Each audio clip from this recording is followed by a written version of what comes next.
L'élevage bovin sous les cocotiers va rapidement se développer, avec de nouveaux abattoirs et une usine de corned beef. Il y aura aussi une fabrique de conserve de poissons. Et puis, le sous-sol des Fattés apportera ce riche manganèse extrait dans une usine. En parallèle à ces balbutiements économiques, les Hébridais vont profiter d'une amélioration sanitaire générale. France et Grande-Bretagne vont financer des dispensaires, organiser des campagnes de vaccination, lutter contre la tuberculose. Une réussite partielle dans un océan de tracasseries administratives.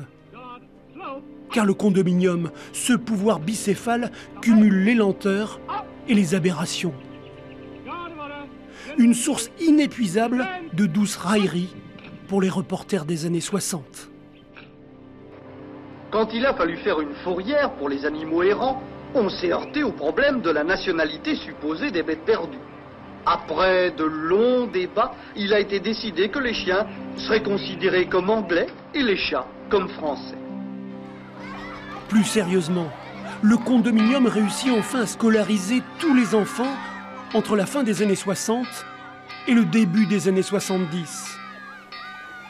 Naissance d'une élite, les étudiants, eux, fréquentent les universités anglo-saxonnes de la région.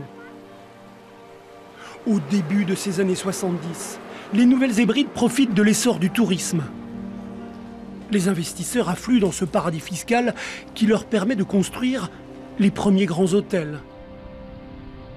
Et les banques se multiplient. 12 succursales en 1971, contre une seule 3 ans plus tôt. Port Vila, la capitale, attire. La population a été multipliée par 9 en un quart de siècle. Mais cette prospérité ne profite essentiellement qu'aux Européens.